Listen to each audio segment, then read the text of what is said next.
मैं आशुतोष सिंह परिहार ग्राम रोजगार सहायक के पद पर अकोना साठी में पदस्थ हूँ।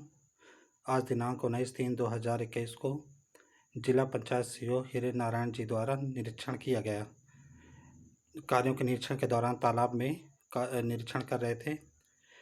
वहाँ पे सरपंच महोदय, मैं, सब इंजीनियर, एई साहब और बहुत सारे ग्रामवासी मौजूद थे। इसी दौरान पीसीओ महोदय ब्रजेंद्र सिंह द्वारा आवास का मुद्दा उठाया गया, जिसमें कहा गया कि इन लोगों को ये सूची से अपात्र नहीं कर रहे हैं। तो मैंने कहा कि इसमें जांच हुई है, जो अपात्र थे उनको हटा दिया गया है और ज़्यादातर पात्र लोग ही हैं। इनमें साबित नहीं कर सकते कि अपात्र हैं ये लोग, लेकिन वो बार बार मेरे ऊपर दबाव बना रहे थे कि अपात्र करने के लिए, जिस पर मैंने सहमत नहीं जताई। इस बात को लेकर जनपद जिला सीओ द्वारा कहा गया कि तेरा नाम क्या है। मैंने बताया। पहले पूछा गया कि तेरी पढ़ाई क्या है। मैंने कहा बीकॉम है। बोलते इसलिए ज़्यादा अकाउंटेंसी चाहता है। अब पीसीओ से इस तरीके से बोलेगा कि वो नहीं करूँगा पात्र। हम कहा सर अपात्र होता तो मैं कर देता, और अकेले मैं तो कर नहीं सकता, इसमें ग्राम सभा का वो प्रस्ताव लगता है। तो बोलता नहीं, तू यहाँ कब से पदस्थ है। जिला पंचायत सीओ द्वारा बोला गया कि तू यहाँ पे कब से पदस्थ है। मैंने कहा सर यहाँ 2013 से हूँ। तो बोलता सारा भ्रष्टाचार यहाँ हुआ तू ही करवाता है। मैंने कहा सर मैं एक मामूली कर्मचारी हूँ, सबसे छोटा, मैं क्या करूँगा। बोलता तू बहस लड़ाता है, तू बहुत ज़्यादा बनता है, तेरा नाम क्या है। मैंने जैसे ही बताया आशुतोष सिंह परिहार, तो कहता है मैं तेरे 4 जूते मारूंगा, अभी जूते उतार के मारूंगा तुझे, और यहाँ पे पटक पटक के मारूंगा। इस अचानक हुए इस बर्ताव से मैं तो स्तंभ रह गया।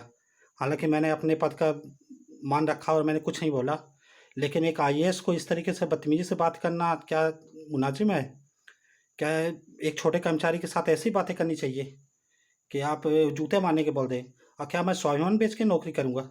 मात्र 300 रुपये पर डे मिलता है, उसमें भी पेट्रोल चला जाता है। पूरे दिन गांव का काम करना होता है, घूमना होता है गांव में पूरे, तो पेट्रोल ही लग जाता है। इतनी मेहनत करने के बाद भी और ये जूते बात सहनी पड़े, जूते मारने के लिए कोई बोल दे, इससे अच्छे तो यार मर ही जाऊं। मुझसे अब नहीं बर्दाश्त हो रहा है ये चीज़। ये इतनी बड़ी बेइज्जती आज तक मैंने संसार में कभी नहीं हुई। इतनी उम्र हो गई, मैं 36 साल का हूँ और लगभग वो इसी उम्र के होंगे। और शुरुआत से ही जब ही आए हैं तू तड़ाक करके बात कर रहे थे। मैंने कहा चलो हटाओ, अधिकारी हैं, लेकिन उसके बाद सीधे जूते मारने के लिए मुझे बोल रहे हैं। अब मुझे नहीं, फिर सरपंच साहब को भी, सचिव को भी बोलते हैं सब चोर हैं, सालों को सबको जूते मारो, ये सब भ्रष्टाचार करते हैं। क्या ये कि वही ईमानदार है आदमी हैं। और भ्रष्टाचार अगर कुछ साबित होता है तो आप मुझे नोटिस दो, टर्मिनेट करो, लेकिन आप मुझे गाली नहीं दे सकते, आप मुझे जूते मारने को नहीं बोल सकते। और उसके बाद ये बोले थे कि चल जनपद सीओ मैडम को बोला कि इसको टर्मिनेट करो और यहाँ इसका प्रस्ताव मुझे भेजो हटाने का, और देखता हूँ किसी सिपास लेके आता है, 4 जूते उसके भी मारूंगा। क्या आप इतने सच समर्थ अधिकारी हो गए कि आपके आगे कोई नहीं है। और कोई हो या ना हो, लेकिन मैं अपने स्वाभिमान बेच के नौकरी नहीं कर सकता। नौकरी करता हूँ जनता की सेवा के लिए, अपने घर चलाने के लिए। लेकिन इसका मतलब ये नहीं कि मैं सबकी बेइज्जती सहूँगा, जूते सहूँगा। ये असंभव है। एक क्षत्रिय समाज के लिए तो कलंक है। मैं तो जी नहीं पाऊंगा किसी भी तरीके से। और अगर जिला सीओ के ऊपर कार्रवाई नहीं होती, जिला सीओ को सतना जिला से हटना पड़ेगा। अगर नहीं हटते तो मैं आत्महत्या कर लूँगा, और उसके लिए जिम्मेदार सिर्फ जिला पंचायत सीओ और ब्रजेंद्र सिंह पीसीओ होंगे। मेरी मौत के जिम्मेदार सिर्फ यही लोग हैं।